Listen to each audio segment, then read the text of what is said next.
할아버지, 이제 그만하세요. 당신은 이미 졌어요. 졌다고! 이유잔, 내가 30년 전에 놓친 그 어린 사기꾼이 이렇게 컸구나! 김두만 형사님. 아직도 그 낡은 정의감을 붙들고 있네요. 시대가 바뀌었어요. 이제는 돈이 법이고 권력이 정의예요. 내 딸과 손녀를 건드린 순간, 너는 선을 넘었다! 그래서 뭘 할 건데요? 72살 늙은 형사가? 여러분은 혹시 이런 생각을 해본 적이 있으신가요? 나이가 들수록 세상은 점점 복잡해지고 젊은 시절 믿었던 정의나 원칙들이 무력해 보인다는 생각 말입니다. 하지만 오늘 들려드릴 이야기의 주인공은 다릅니다. 72세의 나이에도 불구하고 거대한 국제범죄 조직에 맞서 싸운 한 할아버지의 이야기입니다. 과연 이 할아버지는 어떻게 젊은 범죄자들과 맞설 수 있었을까요? 그리고 정말로 승리할 수 있었을까요? 끝까지 함께 해주시고 이런 감동적인 이야기가 마음에 드신다면 구독과 좋아요로 응원해주세요. 김두만은 매일 새벽 5시 30분에 일어나 정확히 6시에 집을 나서는 것이 30년간의 습관이었습니다. 비가 오나 눈이 오나 몸이 아프거나 기분이 안 좋거나 상관없이 말이죠. 올해로 72세가 된 그는 서울 변두리 25평 아파트에서 45세 외동딸 소영과 12살 손녀 미래와 함께 살고 있었습니다. 30분간의 산책 코스는 항상 똑같았습니다. 아파트를 나와 동네 공원을 한 바퀴 돌고 슈퍼마켓 앞을 지나 다시 집으로 돌아오는 길. 그 짧은 산책 시간 동안 두만은 하루를 계획하고 어제를 반성하며 가족에 대한 고마움을 되새겼습니다.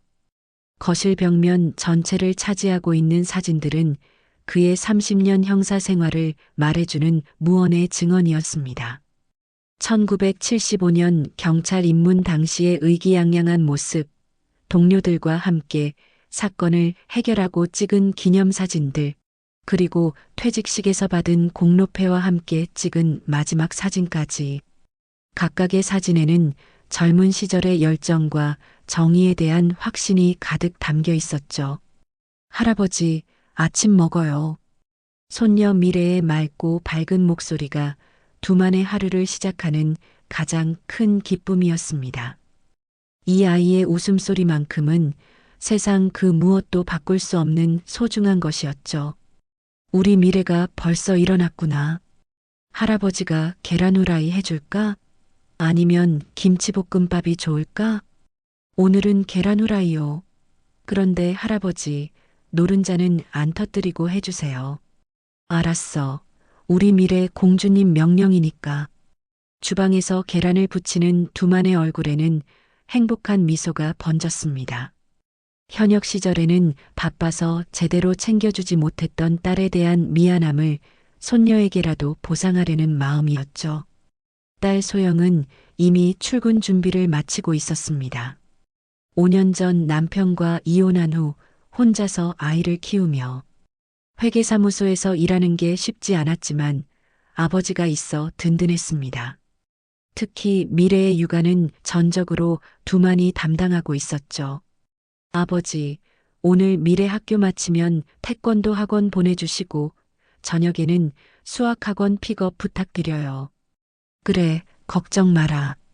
할아버지가 다 챙길게. 너는 일에만 집중해. 아버지 없으면 저 정말 어떻게 살았을지. 감사해요. 무슨 소리야? 가족끼리 당연한 거지. 소영이 출근하고 나면 두만과 미래만의 시간이 시작됩니다. 아침 식사를 함께하고 학교까지 배웅해주고 오후에는 학원 차량 운행을 하죠. 두만에게는 이런 평범한 일상이 가장 큰 행복이었습니다. 하지만 그는 아직 몰랐습니다. 이 평범하고 소소한 행복이 곧 산산조각날 것이라는 사실을 말이에요. 그리고 자신이 평생 추구해온 정의가 다시 한번 시험대에 오를 것이라는 사실도 말입니다. 그날은 유난히 따뜻한 가을날이었습니다. 미래를 학교에 보내고 집으로 돌아온 두만은 늘 하던 대로 신문을 펼쳐들었죠. 일면에는 보이스피싱 범죄가 급증하고 있다는 기사가 실려 있었습니다. 요즘 세상 참 무서워졌어. 두만이 혼잣말을 중얼거렸습니다. 기사를 읽다 보니 피해자들 대부분이 자신과 비슷한 연령대의 노인들이었습니다. 순진하고 착한 마음을 악용당한 것이죠. 두만은 안타까운 마음으로 기사를 덮었습니다. 바로 그때였습니다. 회사에 있던 딸 소영에게 낯선 번호로 전화가 걸려온 것은 여보세요, 김소영 씨 맞으시죠? 네, 그런데 어디신지? 국세청 조사과 박정민 조사관입니다. 급한 일이 있어서 연락드렸는데요. 목소리는 차분하고 공무원다웠습니다. 소영은 별다른 의심 없이 전화를 받았죠. 국세청이요? 제가 무슨 문제라도 있나요? 김소영 씨 명의로 개설된 계좌에 불법 자금 의심 거래가 확인되었습니다. 지금 당장 처리하지 않으면 계좌 동결과 함께 법적 조치를 받으실 수 있어요. 소영의 심장이 빠르게 뛰기 시작했습니다. 평생 성실하게 살아온 그녀에게는 청천벽력 같은 소리였죠. 그럴 리가 없는데요. 저는 그런 거래 한 번도 해본 적이 없어요. 저희도 처음에는 의외였습니다만 명예 도용 가능성이 높아 보입니다. 하지만 지금 상황이 매우 심각해서 즉시 조치를 취하셔야 해요. 어떻게 해야 하나요? 일단 통화 연결을 유지하신 채로 은행에 가셔서 안전계좌로 자금을 이체하셔야 합니다. 수사가 끝날 때까지 임시로 보관하는 거예요. 소영은 공포에 질렸습니다. 만약 정말로 자신의 명의가 범죄에 사용되었다면 어떻게 될까요? 딸의 미래는 어떻게 될까요? 지금 즉시 가야 하나요? 네, 1시간 이내에 처리하지 않으면 계좌가 완전히 동결됩니다. 그렇게 되면 저희도 도와드릴 방법이 없어요. 판단력이 흐려진 소영은 급히 회사를 나와 은행으로 향했습니다. 통화를 끊지 말라는 지시에 따라 계속 전화기를 귀에 대고 있었죠. 지금 은행에 도착하셨나요? 네, 막 들어왔어요. 좋습니다. 창구로 가셔서 전 재산을 이 계좌번호로 송금해 주세요. 그래야 안전하게 보호받을 수 있어요. 하지만 전 재산을 다요? 그게 맞는 방법인가요? 김소영 씨, 지금 의심할 시간이 없습니다. 벌써 수사관들이 출동 대기 중이에요. 빨리 하지 않으면 정말 큰일 납니다. 목소리에는 절박함이 묻어났습니다. 소영은 더 이상 생각할 여유가 없었죠. 공포와 불안에 휩싸인 채 자신의 전 재산 3천만 원을 모두 송금했습니다. 송금 완료됐습니다. 잘하셨습니다. 이제 수사가 진행되는 동안 며칠 기다리시면 됩니다. 연락드리겠습니다. 그리고 전화가 끊어졌습니다. 벙하니 서 있던 소영은 뭔가 이상하다는 느낌이 들기 시작했습니다. 급히 진짜 국세청에 전화를 걸어 확인해 보니 그런 조사는 없다는 답변이 돌아왔죠. 아니에요, 그럴 리가. 제가 방금 송금까지 했는데. 은행 직원도 안타까운 표정을 지었습니다. 고객님, 안타깝지만 전형적인 보이스피싱 사기입니다. 이미 송금된 돈을 되찾기는 거의 불가능해요. 그 순간 소영의 온몸에서 힘이 빠졌습니다. 평생 모은 돈, 미래의 학비, 앞으로의 생활비. 모든 것이 한순간에 사라진 것이었죠. 집에 돌아온 소영은 현관문 앞에서 한참을 망설였습니다. 아버지와 딸에게 어떻게 이런 일을 설명할까요? 자신의 어리석음 때문에 가족 전체가 위험에 빠진 것이었죠. 엄마, 왜 이렇게 늦었어요? 미래가 반갑게 달려와 안겼습니다. 미래야. 소영의 목소리가 떨렸습니다. 두만은 딸의 얼굴색이 심상치 않음을 단번에 알아차렸습니다. 30년간 형사로 일하며 기른 직감이었죠. 소영아, 무슨 일이야? 얼굴이 새하얘졌네. 아버지, 저는, 하지만 소영은 말을 잇지 못했습니다. 충격이 너무 컸고 자신이 한 일이 믿어지지 않았죠. 그리고 그대로 거실 바닥에 주저앉으며 쓰러졌습니다. 소영아, 소영아. 두만은 급히 딸을 부축하며 119에 신고했습니다. 미래는 무서워하며 엄마와 할아버지를 번갈아 바라봤죠. 할아버지, 엄마가 왜 이래요? 엄마가 많이 아픈 거예요? 괜찮다, 미래야. 엄마는 좀 피곤해서 그런 거야. 병원 가면 금세 나을 거야. 하지만 두만 자신도 불안했습니다. 딸에게 무슨 일이 생긴 걸까요? 응급실에서 소영은 극도의 스트레스로 인한 쇼크와 실신이라는 진단을 받았습니다. 의사는 충분한 휴식과 심리적 안정이 필요하다고 했죠. 보호자분, 환자가 상당한 정신적 충격을 받은 것 같습니다. 혹시 무슨 일이 있었나요? 두만은 딸의 핸드폰을 확인하고서야 상황을 알 수 있었습니다. 통화 기록, 문자 메시지, 그리고 인터넷 뱅킹 송금 내역까지. 보이스피싱? 3천만 원. 30년간 형사로 일하면서 수많은 사기 사건을 봐왔지만 자신의 딸이 당할 줄은 몰랐습니다. 그것도 신문에서 읽었던 바로 그 수법으로 말이죠. 병실에서 의식을 잃은 딸을 바라보며 두만의 주먹이 떨렸습니다. 분노와 자책감이 동시에 밀려왔죠. 형사였던 자신이 딸에게 이런 사기 수법에 대해 미리 알려주지 못한 것에 대한 후회, 그리고 범인들에 대한 분노가 교차했습니다. 할아버지, 엄마가 언제 깨어날까요? 12살 미래의 맑은 눈망울이 두만의 마음을 더욱 아프게 했습니다. 이 아이에게는 아직 세상의 잔혹함을 알려주고 싶지 않았죠. 곧 깨어날 거야, 미래야. 엄마는 강한 사람이니까. 하지만 두만 자신도 확신이 서지 않았습니다. 딸의 전 재산이 사라진 상황에서 앞으로 이 가정을 어떻게 지켜나갈까요? 자신의 얼마 안 되는 연금만으로는 미래의 교육비와 생활비를 감당하기 어려웠죠. 더 큰 문제는 소영의 정신적 충격이었습니다. 깨어나더라도 이 트라우마를 극복할 수 있을까요? 두만은 밤새 병실을 지키며 깊은 고민에 빠졌습니다. 다음 날 아침 소영이 의식을 되찾았습니다. 하지만 그녀의 첫마디는 절망 그 자체였죠. 아버지, 제가 바보였어요. 어떻게 그런 뻔한 사기에 넘어갈 수가 있죠? 소영아, 자책하지 마라. 너만 당한 게 아니야. 하지만 우리 돈이, 미래 학비가. 두만은 딸을 진정시킨 후 곧바로 경찰서로 향했습니다. 미래는 소영의 친구에게 맡기고 말이죠.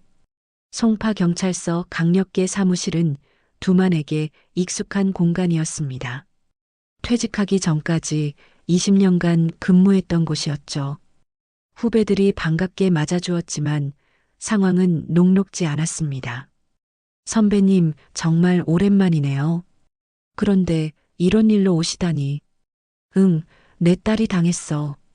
3천만 원이나 털렸다고. 사건 접수를 담당한 젊은 형사 박민수의 표정이 어두워졌습니다. 선배님, 마음은 정말 이해합니다만. 솔직히 말씀드리면 이런 사건들은 해결하기가 거의 불가능해요. 무슨 소리야? 사기 사건인데 왜 불가능해? 일단 돈이 중국 쪽 서버를 거쳐서 나갔고 그쪽 당국의 협조 없이는 추적이 어려워요. 게다가 요즘 이런 보이스피싱 사건이 하루에 몇십 건씩 접수되고 있어서. 박민수는 책상 위에 쌓인 사건 파일들을 가리켰습니다. 보이스피싱 관련 신고서만 수백 장이 쌓여 있었죠. 그래도 수사는 해야 하는 거 아니야? 물론 수사는 하겠습니다. 하지만 현실적으로 돈을 되찾을 가능성은 5% 미만이에요. 그것도 운이 좋아야 하고요. 두만은 답답함을 느꼈습니다. 자신이 현역일 때도 이렇게 무력했을까요? 그럼 범인들은 계속 활개를 치라는 거야? 저희도 최선을 다하고 있습니다만 인력과 예산의 한계가 있어요. 게다가 이런 국제적인 사건들은 상부에서도 조심스러워해서 그때 과장이 끼어들었습니다. 김두만 선배님, 오랜만입니다. 하지만 이 사건은 정말 어려워요. 윗선에서도 국제 문제로 비화될 수 있다고 신중하게 접근하라고 지시가 내려왔거든요. 두만의 눈빛이 변했습니다. 30년 전에도 들었던 말이었죠. 혹시 정치적인 고려가 있는 건가? 그런 것까지는. 아무튼 저희가 할 수 있는 선에서 최선을 다하겠습니다. 경찰서를 나서며 두만은 깊은 좌절감을 느꼈습니다. 법과 제도의 한계, 그리고 정치적 이해관계에 묶인 현실이 뼈저리게 느껴졌죠. 하지만 그때 오랜 동료 박철수로부터 전화가 왔습니다. 두만아, 소영이 일 들었다. 어디야? 지금 당장 나가자. 철수야, 고마워. 하지만 경찰도 손 쓸 수 없다는데 우리가 뭘 할 수 있겠어? 야, 우리가 누군지 벌써 잊었나? 30년 형사 생활이 헛것이었나?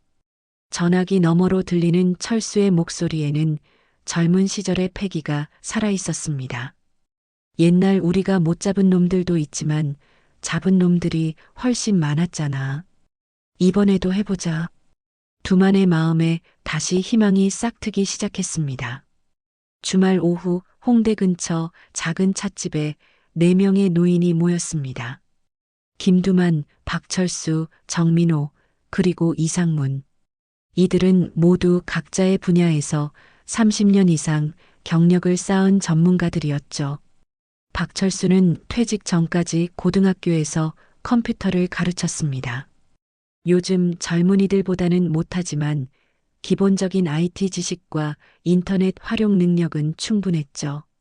정민호는 시중은행에서 30년간 일하며 금융 시스템의 이면을 누구보다 잘 알고 있었습니다. 이상문은 두만과 함께 강력계에서 파트너로 일했던 동료였죠. 자, 일단 상황부터 정리해보자. 두만이 딸의 사건 자료를 테이블 위에 펼쳐놓았습니다. 3천만 원이라. 민호가 한숨을 쉬었습니다. 우리 나이에 3천만 원이면 정말 큰 돈이지. 그래서 우리가 나선 거야. 철수가 단호히 말했습니다. 경찰이 못한다면 우리가 직접 해보자. 하지만 두만아, 현실적으로 우리가 뭘 할 수 있겠어? 나이도 나이고 체력도 예전 같지 않고. 상문이 걱정스러운 표정을 지었습니다. 체력은 좀 딸릴지 몰라도 경험은 젊은 놈들보다 많잖아. 철수가 자신 있게 말했습니다. 그리고 우리는 잃을 게 없어. 퇴직했으니까 눈치 볼 상관도 없고. 맞아. 우리가 평생 쌓은 노하우를 써먹을 때야. 민호도 동조했습니다. 두만은 딸의 휴대폰 통화 기록과 문자 메시지를 자세히 보여줬습니다. 일단 이 전화번호부터 추적해보자. 그리고 돈이 송금된 계좌도 파악해야 하고. 철수가 가방에서 노트북을 꺼내며 말했습니다. 요즘 손자한테 배운 게 있어. 인터넷으로 전화번호 역추적하는 방법이야. 4명의 노인들은 마치 젊은 시절로 돌아간 것처럼 진지한 표정으로 사건을 분석하기 시작했습니다. 찻집 한 구석에서 벌어지는 이들의 모습은 마치 영화의 한 장면 같았죠. 민호가 은행 송금 기록을 자세히 살펴보며 말했습니다. 이 계좌로 돈이 들어간 다음 바로 17개의 서로 다른 계좌로 분산됐네. 각각 200만 원씩. 전형적인 자금 세탁 방식이야. 17개 계좌라. 상문이 중얼거렸습니다. 상당히 조직적이네. 그럼 이 계좌들을 하나씩 추적해 볼까? 두만이 제안했습니다. 좋은 생각이야. 하지만 우리끼리만 해서는 한계가 있을 것 같은데. 철수가 걱정스러운 표정을 지었습니다. 그때 민호가 흥미로운 제안을 했습니다. 내가 은행에 아직도 아는 사람들이 많아. 비공식적으로 도움을 받을 수 있을지도 몰라. 정말? 그럼 계좌 추적이 좀 더 수월해지겠네. 두만의 눈빛이 밝아졌습니다. 철수도 덧붙였습니다. 나도 학교 동료 중에 IT 회사 다니는 사람이 있어. 전화번호 추적 같은 건 도움받을 수 있을 거야. 좋아. 그럼 우리 시니어 수사대 공식 출범이다. 두만의 목소리에 힘이 실렸습니다. 4명은 각자의 역할을 분담했습니다. 두만은 총괄 지휘 및 현장 수사, 철수는 IT 및 통신 추적, 민호는 금융 관련 조사, 상무는 인맥 활용 및 정보 수집을 맡기로 했죠. 자, 그럼 첫 번째 목표는 범인들의 정체를 파악하는 거야. 두만이 정리했습니다. 그리고 두 번째는 돈의 행방을 추적하는 것. 민호가 덧붙였습니다. 마지막으로는 놈들을 직접 잡는 거지. 상문이 주먹을 불끈 쥐었습니다. 첫 회의를 마친 4명은 각자 집으로 돌아가며 다음 만남을 약속했습니다. 오랜만에 느끼는 이런 설렘과 사명감이 가슴을 뛰게 했죠. 며칠 후 철수가 중요한 발견을 했습니다. 학교 동료의 도움을 받아 소영을 속인 전화번호를 역추적한 결과였죠. 두만아, 큰일 났어. 지금 당장 만나자. 뭔데? 무슨 일이야? 전화로는 말하기 어려워. 일단 어제 그 찻집으로 와. 1시간 후 4명이 다시 모였습니다. 철수의 표정이 심각했죠. 이 전화번호 중국 선양에서 발신된 것 같아. VPN을 통해 우회했지만 원본 IP를 추적했더니 그곳이었어. 중국이라. 두만의 표정이 굳어졌습니다. 그런데 더 중요한 건 이 조직이 우리나라에서 활동한 지 벌써 5년이 넘었다는 거야. 그동안 피해자가 최소 500명은 넘을 것 같아. 철수가 찾아낸 자료에 따르면 같은 수법으로 피해를 본 사람들이 전국에 걸쳐 분포되어 있었습니다. 피해 금액만 따져도 수백억 원에 달했죠. 이 정도면 거대한 조직이야. 민호가 심각한 표정으로 말했습니다. 그런데 이상한 게 있어. 상문이 끼어들었습니다. 왜 수사가 제대로 안 되고 있는 거지? 이 정도 규모면 특별수사본부라도 만들어야 하는 거 아니야? 두만도 같은 생각이었습니다. 뭔가 석연치 않은 구석이 있었죠. 혹시 윗선에서 압력이 있는 건 아닐까? 그때 철수가 또 다른 자료를 보여줬습니다. 봐, 이게 이 조직의 실제 운영책 사진이야. 중국 공안이 수배 중인 인물이라고 해. 노트북 화면에 나타난 중년 중국인 남자의 사진을 본 순간 두만의 얼굴이 창백해졌습니다. 30년 전 기억이 생생히 되살아났죠. 리우젠. 뭐라고? 이놈. 30년 전에 내가 놓친 사기꾼이야. 다른 3명이 놀란 표정으로 두만을 바라봤습니다. 정말이야? 어떻게 그런 우연이? 두만의 기억이 파노라마처럼 되살아났습니다. 1995년 당시 25세였던 리우제는 교묘한 투자 사기로 수십억 원을 가로채고 중국으로 도망쳤었죠. 두만은 그를 체포하려 6개월간 매달렸지만 정치적인 압력으로 수사가 중단되었습니다. 그때도 윗선에서 국제 문제가 될 수 있다며 수사 중단 명령이 떨어졌어. 놈은 그 틈을 타서 중국으로 튀었고, 그럼 이번이 복수할 기회네. 상문이 말했습니다. 복수가 아니야. 정의야. 두만의 눈빛이 변했습니다. 30년 전에 못한 일을 이제라도 끝내야 해. 철수가 추가 정보를 보여줬습니다. 리우젠 현재 53세. 중국 선양에 본거지를 두고 동남아시아 전역에서 다국적 사기 조직을 운영하고 있어. 한국 외에도 일본, 대만, 홍콩에서 같은 수법으로 범죄를 저지르고 있다고 해. 규모가 상상 이상이네. 민호가 감탄했습니다. 그런데 이 자료를 어떻게 구한 거야? 두만이 궁금해했습니다. 인터폴 데이터베이스에 있던 정보야. 물론 정식 루트는 아니고 내 학교 동료가 보안 회사에 다니면서 알게 된 거지. 4명은 이제 상대가 누구인지 알았습니다. 하지만 그만큼 일이 복잡해진 것도 사실이었죠.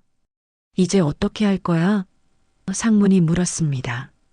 두만은 잠시 생각에 잠겼습니다.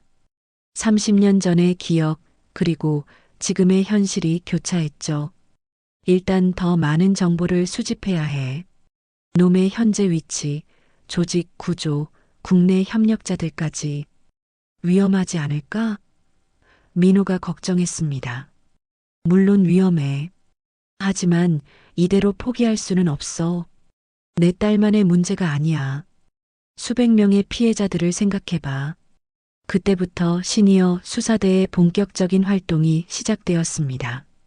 그날 밤 두만은 집에서 오래된 상자를 꺼내 들었습니다. 현역 시절 기록해둔 사건 파일들이 빼곡히 들어 있었죠. 그 중에서도 리우젠 사건은 가장 두꺼운 파일이었습니다. 1995년부터 1996년까지 거의 1년간 두만은 리우젠을 쫓았습니다. 당시 리우젠은 코리아 드림 투자라는 가짜 회사를 차려놓고 조선족과 한국 거주 중국인들을 상대로 사기를 쳤죠. 고향에 큰 공장을 지을 계획이 있다. 투자하면 1년 내에 3배로 돌려준다. 순진한 사람들이 평생 모은 돈을 투자했지만 리우젠은 돈만 받고 사라졌습니다. 피해자들은 대부분 언어 장벽과 법적 지식 부족으로 제대로 신고조차 하지 못했죠. 두만은 그들의 눈물을 똑똑히 기억하고 있었습니다. 특히 당시 70세였던 박순자 할머니의 모습은 잊을 수 없었죠. 형사님, 제 돈 좀 찾아주세요. 그 돈은 제가 평생 남편 고생시키며 푼푼히 모은 건데. 두만은 밤낮 없이 수사했습니다. 리우젠의 행적을 추적하고 공범들을 하나씩 검거했죠. 드디어 리우젠의 은신처까지 파악했을 때였습니다. 갑자기 상부에서 수사 중단 명령이 떨어졌습니다. 김두만, 이 사건 손대. 국제 문제로 비화될 수 있다. 과장님, 이제 곧 잡을 수 있는데요. 중국 정부에서 항의가 들어왔어. 자국민을 부당하게 수사하고 있다면서. 실제로는 뒤에서 돈이 오고 갔다는 소문이 있었습니다. 리우젠이 정치인들과 고위 공무원들에게 로비를 했다는 얘기였죠. 두만은 분노했지만 어쩔 수 없었습니다. 명령 불복종으로 징계를 받을 수는 없었거든요. 가족을 책임져야 했으니까. 리우젠은 그 틈을 타 중국으로 도망쳤고 피해자들은 한 푼도 돌려받지 못했습니다.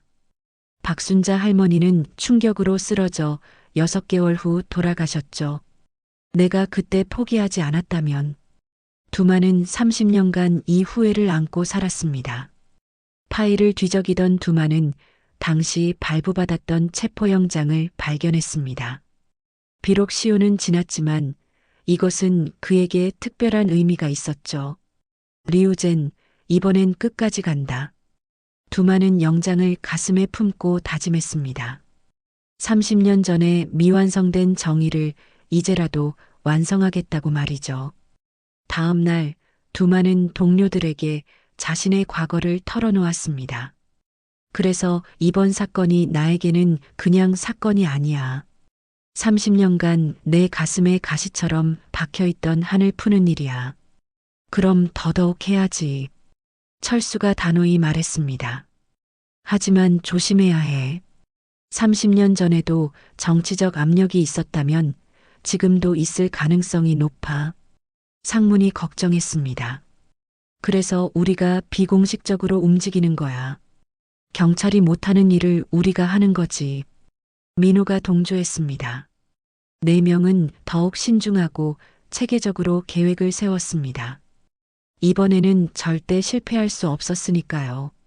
시니어 수사대가 활동을 시작한 지 일주일 후 이상한 일들이 벌어지기 시작했습니다. 먼저 철수의 집 앞에 정체불명의 검은 승용차가 나타났죠. 두만아, 어제부터 집 앞에 이상한 차가 계속 있어. 정말? 번호판 확인했어? 렌터카인 것 같은데 운전자는 선글라스를 끼고 있어서 얼굴을 알 수가 없어. 그리고 며칠 후에는 미래에게 더 직접적인 위협이 가해졌습니다. 학교에서 돌아오는 길에 낯선 남자가 접근한 것이었죠. 너 김미래 맞지? 네. 누구세요? 미래가 겁에 질려 대답했습니다. 내 할아버지에게 전할 말이 있어. 계속 우리 일에 간섭하면 너와 내 엄마가 위험할 수 있다고. 저는 모르는 사람과는 말하면 안 돼요. 미래는 무서워서 도망쳤지만 그 일을 할아버지에게 말하지 못하고 며칠을 끙끙 앓았습니다. 12살 아이에게는 너무 무서운 일이었죠. 결국 미래는 용기를 내어 할아버지에게 그 일을 털어놓았습니다. 할아버지, 무서운 아저씨가 할아버지 일 그만하라고 했어요. 저희가 위험하다고. 그 순간 두만의 혈압이 치솟았습니다. 자신이야 어떻게 되든 상관없지만 손녀까지 위협받는다니요. 미래야, 그 아저씨가 뭐라고 했는지 정확히 말해봐. 미래는 떨리는 목소리로 당시 상황을 자세히 설명했습니다. 두만은 분노와 걱정이 동시에 밀려왔죠. 미래야, 앞으로 학교 갔다 올 때는 할아버지가 데리러 갈게. 그리고 무서운 아저씨 또 만나면 바로 할아버지에게 전화해. 네, 할아버지. 그런데 할아버지가 나쁜 일 하시는 거예요? 아니야, 미래야. 할아버지는 나쁜 사람들을 잡는 일을 하는 거야. 좋은 일이야. 하지만 두만의 마음은 복잡했습니다. 가족의 안전을 위해서는 수사를 중단해야 할까요? 아니면 끝까지 범인을 잡아야 할까요? 그날 밤 동료들과 긴급 회의를 했습니다. 놈들이 우리를 감시하고 있어. 철수가 말했습니다. 미래까지 위협받았다고? 상문이 분노했습니다. 이제 정말 위험해졌네. 우리 가족들까지 표적이 된 거야. 민호가 걱정스러운 표정을 지었습니다. 그럼 이제 어떻게 할 거야? 철수가 물었습니다. 두만은 잠시 망설였습니다. 딸과 손녀의 안전이 가장 중요했죠. 하지만 병실에 누워있는 딸과 무서워하는 손녀를 떠올리며 결심을 굳혔습니다. 계속 간다. 정말? 이번에 놓치면 영영 기회가 없을 거야. 그리고 놈들이 우리를 위협한다는 건 우리가 핵심에 접근하고 있다는 뜻이야. 하지만 위험해. 물론 위험해. 하지만 30년 전에도 이런 식으로 포기했어. 이번에는 절대 안 그럴 거야. 3명의 동료들도 두만의 의지를 확인하고 함께 가기로 했습니다. 좋아. 그럼 더 조심스럽게 움직이자. 그리고 서로 안전 확인을 자주 하고. 가족들도 보호해야 해. 나는 아내에게 친정에 가 있으라고 할게. 민호가 말했습니다. 나도 손자를 당분간 다른 곳에 보낼 생각이야. 철수도 동조했습니다. 4명은 더욱 신중하고 은밀하게 작전을 수행하기로 했습니다. 이제 진짜 전쟁이 시작된 것이었죠. 발견. 위협에도 불구하고 시니어 수사대는 포기하지 않았습니다. 오히려 더 치밀하고 조직적으로 움직였죠. 그리고 마침내 결정적인 단서를 발견했습니다. 민호가 은행 동료의 도움을 받아 리우젠 조직의 자금 흐름을 추적한 결과였습니다. 두만아, 대박이야. 놈들의 돈 흐름을 거의 다 파악했어. 정말? 어디서 어떻게? 놈들이 한국에서 번 돈을 중국으로 보낼 때 사용하는 환전소를 찾았어. 명동에 있는 골드 익스체인지라는 곳이야. 민호가 가져온 자료는 놀라웠습니다. 지난 3년간 이 환전소를 통해 중국으로 빠져나간 돈이 무려 300억 원에 달했던 것이죠. 300억이라. 상문이 혀를 찼습니다. 그런데 더 중요한 건 이 환전소 사장이 리우젠과 직접 연결되어 있다는 거야. 철수가 덧붙였습니다. 철수는 며칠간 환전소 주변을 감시하며 중요한 사실을 발견했습니다. 사장 김성호가 매주 화요일마다 중국인들과 비밀 회의를 한다는 것이었죠. 다음 화요일에 놈들 회의를 엿들어 보자. 두만이 제안했습니다. 하지만 위험하지 않을까? 민호가 걱정했습니다. 물론 위험해. 하지만 이번이 기회야. 결정적 증거를 잡을 수 있을지도 몰라. 화요일 오후 2시, 4명은 각자 다른 위치에서 환전소를 감시했습니다. 두만과 상무는 인근 카페에서, 철수와 민호는 길 건너편 은행에서 지켜봤죠. 정확히 2시 30분, 검은 승용차 2대가 환전소 앞에 섰습니다. 차에서 내린 것은 김성우와 중국인 남자 3명이었습니다. 저기 봐, 가운데 있는 놈이. 두만이 망원경으로 확인하며 놀랐습니다. 30년 전보다 나이가 들고 살이 쪘지만 리우젠의 얼굴은 확실했습니다. 정말 리우젠이야? 상문이 물었습니다. 틀림없어. 저 교활한 눈빛을 내가 어떻게 잊겠어. 리우젠 일행은 환전소 안으로 들어갔고 약 30분간 회의를 했습니다. 철수가 몰래 설치한 소형 녹음기가 그들의 대화를 담아냈죠. 한국 놈들이 우리를 추적하고 있다는 게 확실해? 네, 보스. 특히 김두만이라는 늙은 형사가 문제입니다. 김두만. 그 이름 어디서 들어본 것 같은데. 30년 전에 보스님을 쫓았던 그 형사입니다. 아, 그 집요한 놈. 아직도 살아있구나. 어떻게 하시겠습니까? 일단 경고는 했지? 손녀까지? 네, 했습니다만 멈출 기색이 없습니다. 잠시 침묵이 흘렀습니다. 그럼 이제 다음 단계로 넘어가야겠군. 직접적인 행동을 취해. 알겠습니다, 보스. 녹음이 끝난 후 4명은 긴급히 만났습니다. 이제 확실해졌어. 리우젠이 직접 한국에 와 있어. 두만이 말했습니다. 그리고 우리를 제거하려고 계획하고 있고, 철수가 덧붙였습니다. 이제 정말 위험해졌네. 민호가 걱정했습니다. 오히려 기회야. 상문이 말했습니다. 놈이 한국에 있다는 건 잡을 수 있다는 뜻이잖아. 두만도 같은 생각이었습니다. 맞아. 이번에 놈을 놓치면 또 중국으로 도망갈 거야. 기회는 지금뿐이야. 하지만 그들이 모르는 사이 리우젠 조직은 이미 다음 계획을 실행에 옮기고 있었습니다. 그날 밤 10시 두만의 집에 정전이 일어났습니다. 이상하게 생각한 두만이 밖을 내다보니 다른 집들은 모두 불이 켜져 있었죠. 이상하네. 우리 집만 정전이야? 바로 그때 현관문 벨이 울렸습니다. 정기 검침입니다. 정전 문제로 긴급 점검해야 해서요. 하지만 두만은 이상함을 느꼈습니다. 밤 10시에 정기 검침을 한다고요? 신분증 보여주세요. 아, 네. 잠깐만요. 문틈으로 보이는 사람은 정기 검침원 복장을 하고 있었지만 뭔가 어색했습니다. 특히 목소리에 중국 억양이 섞여 있었죠. 두만은 재빨리 뒷문으로 빠져나와 이웃집으로 피했습니다. 30년간의 형사 경험이 위험을 감지한 것이었죠. 여보세요, 철수야. 지금 위험해. 놈들이 우리 집에 왔어. 뭐라고? 지금 어디야? 이웃집에 피해 있어. 미래와 소영이는 병원에 있어서 다행이야. 그때 두만의 집에서 큰 소리가 났습니다.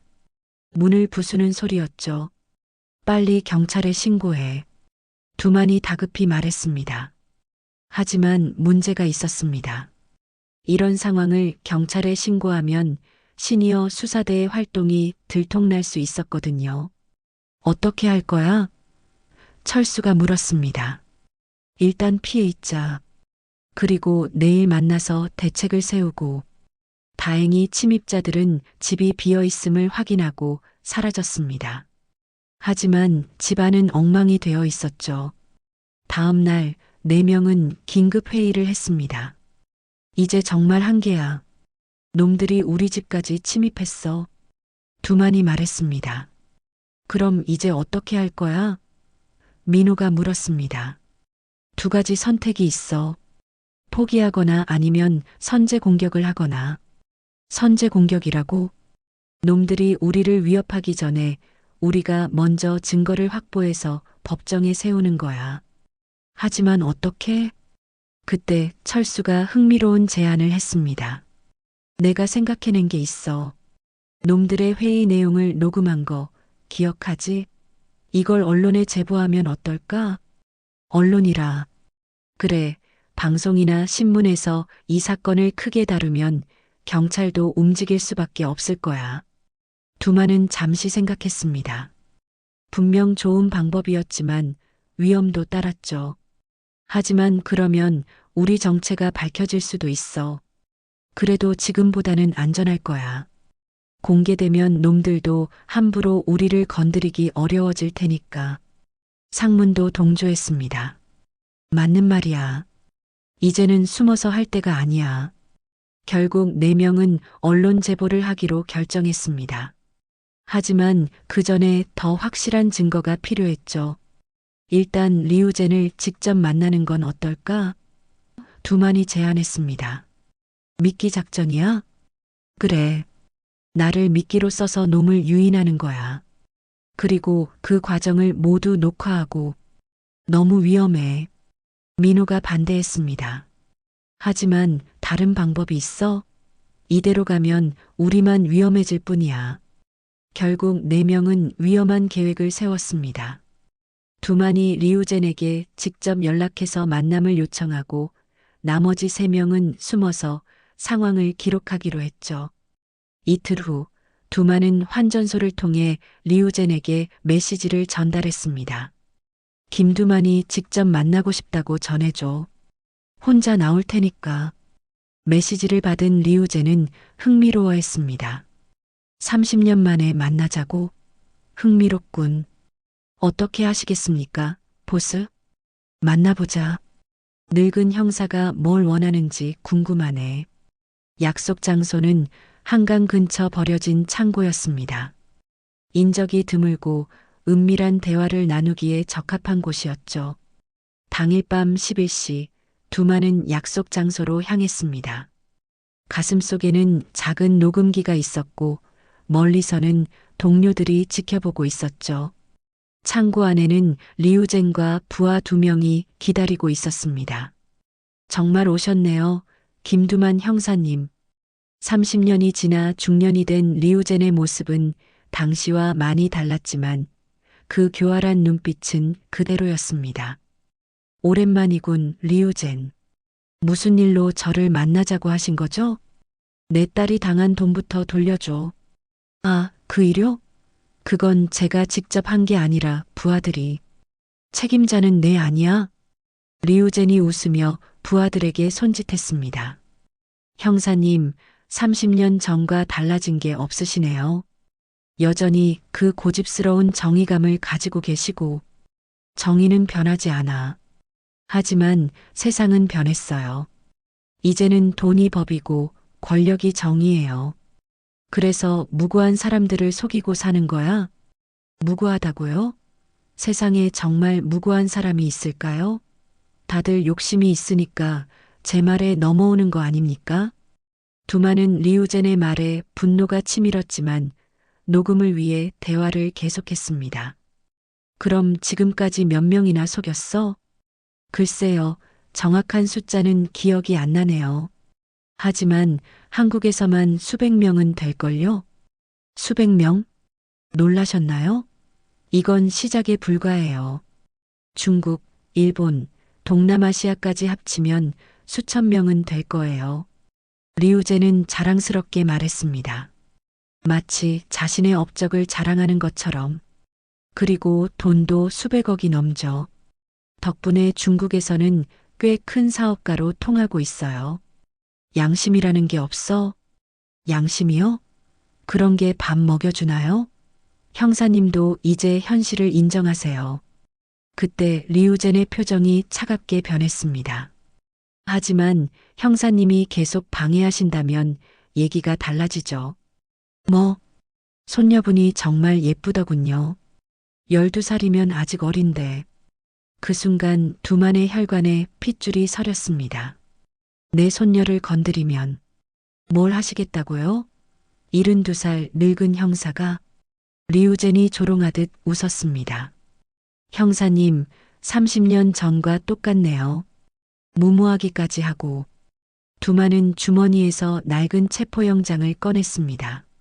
30년 전에 못한 체포, 이제라도 하겠다. 체포영장이요? 벌써 시효 지난 거 아닙니까? 시효는 지났어도 정의는 살아있어. 리우젠이 크게 웃었습니다. 정의라고요? 형사님, 정말 답답하시네요. 이제 그만 포기하세요. 절대 포기 안 해. 그럼 어쩔 수 없군요. 리우젠이 부하들에게 신호를 보냈습니다. 위험한 상황이 시작된 것이었죠.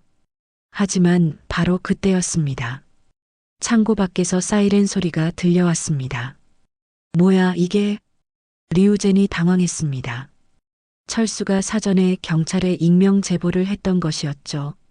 중국인 범죄 조직이 창고에서 불법 회의를 한다고 말이에요. 경찰이다. 손들어. 창고 문이 벌컥 열리며 경찰들이 들이닥쳤습니다. 리우젠과 부하들은 저항했지만 무력했습니다. 특히 두만이 녹음한 대화 내용이 결정적인 증거가 되었죠.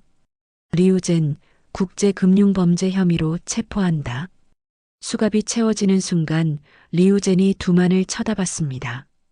형사님, 당신이 이겼네요. 내가 이긴 게 아니야.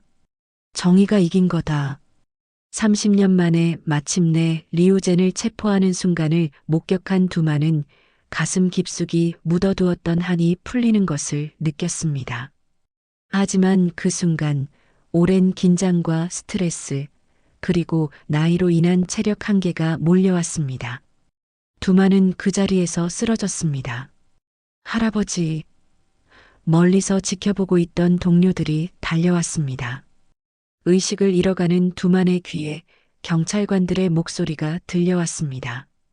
김두만 선배님 덕분에 이 사건을 해결할 수 있었습니다. 정말 고맙습니다. 일주일 후 병원에서 눈을 뜬 두만을 반긴 것은 딸과 손녀의 환한 웃음이었습니다. 아버지, 드디어 깨어나셨어요. 소영이 눈물을 흘리며 아버지의 손을 잡았습니다. 할아버지, 할아버지가 진짜 영웅이에요. 텔레비전에도 나왔어요. 미래가 신이 나서 말했습니다. 영웅이라니. 할아버지는 그냥 할 일을 했을 뿐이야. 철수가 신문과 태블릿을 가져왔습니다. 일면에는 72세 전직 형사, 30년 만에 정의 실현이라는 제목과 함께 두만의 사진이 크게 실려 있었죠. 두만아, 내가 전국적인 유명인이 됐어.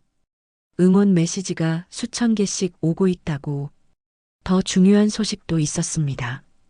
리우젠 조직이 완전히 붕괴되면서 그동안 빼돌린 돈의 상당 부분이 회수되었다는 것이었죠.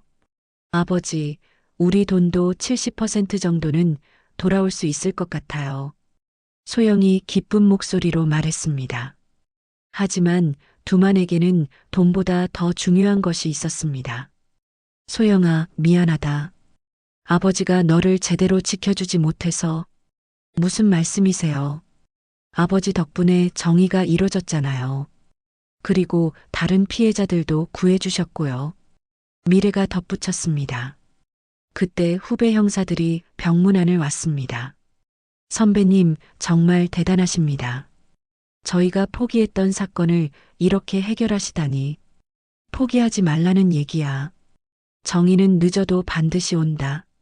선배님 같은 분이 계셔서 저희도 힘이 납니다. 앞으로 더 열심히 하겠습니다. 며칠 후 퇴원한 두만은 다시 평범한 일상으로 돌아갔습니다.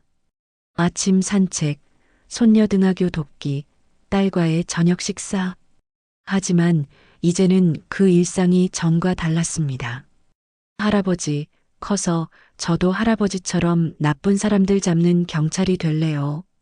그래, 우리 미래가 세상을 더 안전하게 만들어주길 할아버지가 응원할게. 거실벽의 사진들을 바라보며 두만은 미소 지었습니다. 젊은 시절 동료들과 품었던 정의에 대한 신념이 헛되지 않았다는 생각이 들었죠. 몇 주 후 시니어 수사대에게 또 다른 의뢰가 들어왔습니다. 선배님들, 다른 보이스피싱 피해자들이 도움을 요청하고 있습니다. 그래, 그럼 우리가 또 나서야겠네. 하지만 몸은 괜찮으시겠어요? 정의를 위해서라면 언제든지 준비됐어. 4명의 노인들은 다시 작은 찻집에 모였습니다. 비록 머리는 더 휘어졌지만 그들의 눈빛은 여전히 정의로 가득했죠. 자, 그럼 시니어 수사대 2번째 작전을 시작해 볼까? 두만의 목소리에 다른 3명이 힘차게 답했습니다. 출동. 그들은 알고 있었습니다. 나이가 들어도 할 수 있는 일이 있다는 것을, 그리고 정의를 향한 마음만큼은 절대 늙지 않는다는 것을 말이죠. 에필로그 세상을 바꾸는 작은 용기. 6개월 후 두만은 지역 경찰서에서 시니어 자원봉사자로 활동하고 있었습니다. 보이스피싱 예방 교육을 통해 더 많은 피해를 막는 일이었죠. 어르신들, 아무리 공무원이라고 해도 전화로 돈을 요구하거나 계좌 이체를 요구하면 일단 의심하세요. 그럼 어떻게 해야 하나요? 가족이나 믿을 만한 사람과 상의하거나 직접 해당 기관에 확인해 보세요. 절대 혼자 결정하지 마세요. 그리고 무엇보다 중요한 건 조급해하지 마시는 겁니다. 사기꾼들은 항상 급하게 결정하라고 압박합니다. 강의를 들은 한 할머니가 손을 들었습니다. 형사님, 저도 비슷한 전화를 받은 적이 있는데 덕분에 속지 않았어요. 감사합니다. 다행입니다. 앞으로도 조심하시고 주변 분들께도 알려주세요. 강의를 마치고 집으로 돌아가는 길, 두만은 깊은 만족감을 느꼈습니다. 한 명의 피해자라도 막을 수 있다면 그것으로 충분했죠. 집에 도착하자 딸과 손녀가 저녁을 준비하며 기다리고 있었습니다. 할아버지, 오늘 강의는 어떠셨어요? 좋았어. 많은 분들이 관심을 가져주시더라. 할아버지 덕분에 또 많은 사람들이 안전해질 거예요. 저녁 식사를 하며 두만은 진정한 행복을 느꼈습니다. 가족의 소중함, 평범한 일상의 감사함, 그리고 자신이 여전히 세상에 도움이 될 수 있다는 뿌듯함까지. 소영아, 미래야, 할아버지가 항상 너희를 지켜줄게. 저희도 할아버지를 지켜드릴게요. 미래가 깜찍하게 대답했습니다. 그날 밤 두만은 새로운 일기를 썼습니다. 오늘도 감사한 하루였다. 나이는 숫자일 뿐이라는 것을 다시 한번 깨달았다. 정의를 향한 마음과 가족을 사랑하는 마음만큼은 영원하다는 것도. 내일도 세상을 조금 더 안전하게 만들기 위해 노력하자. 창밖으로 보이는 별들이 유난히 밝게 빛나고 있었습니다. 두만은 미소를 지으며 눈을 감았죠.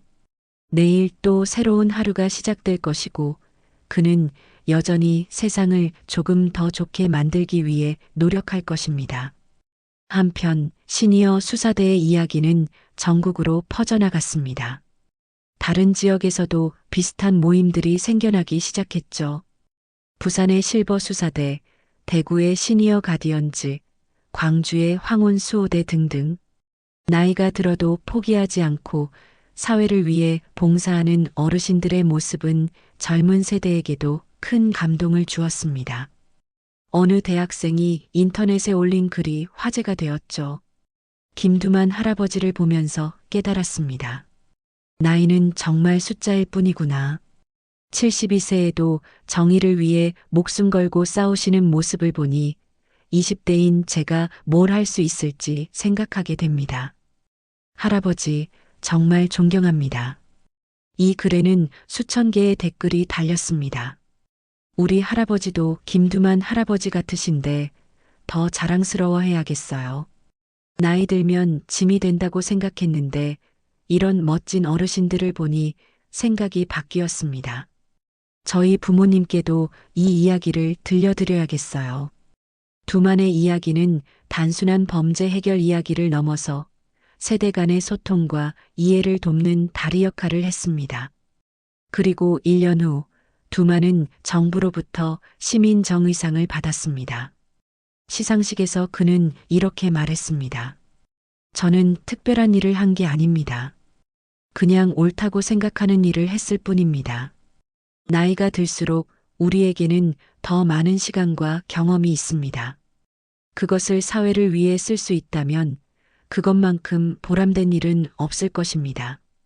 시상식을 지켜본 미래가 할아버지에게 달려와 안겼습니다. 할아버지, 정말 자랑스러워요. 우리 미래가 자랑스러워해 주니까 할아버지도 기뻐. 저도 커서 할아버지처럼 될 거예요. 그래, 세상을 더 좋게 만드는 사람이 되렴. 우리 모두에게는 두만 할아버지 같은 마음이 있습니다. 나이가 들어도 상황이 어려워도 포기하지 않고 옳은 일을 향해 나아가는 용기 말이죠. 그것이 바로 진정한 영웅의 모습이 아닐까요? 세상은 때로 냉혹하고 불의가 넘치는 것 같아 보입니다. 하지만 두만 할아버지 같은 분들이 있기에 우리는 희망을 잃지 않을 수 있습니다. 정의는 늦을 수 있지만 결코 사라지지 않는다는 것을, 그리고 우리 모두가 그 정의를 실현하는 주인공이 될 수 있다는 것을 말입니다. 여러분도 오늘 하루 작은 정의를 실천해 보세요. 어려운 이웃을 도와주거나 불의를 보고 침묵하지 않거나 가족에게 더 많은 사랑을 표현하거나 그런 작은 실천들이 모여서 세상을 바꾸는 큰 힘이 됩니다. 끝까지 들어주셔서 감사하고 이런 감동적인 이야기가 마음에 드셨다면 구독과 좋아요로 응원해 주세요. 다음에도 더 의미 있고 감동적인 이야기로 찾아뵙겠습니다. 여러분 모두 건강하시고 오늘도 작은 영웅이 되어 보세요.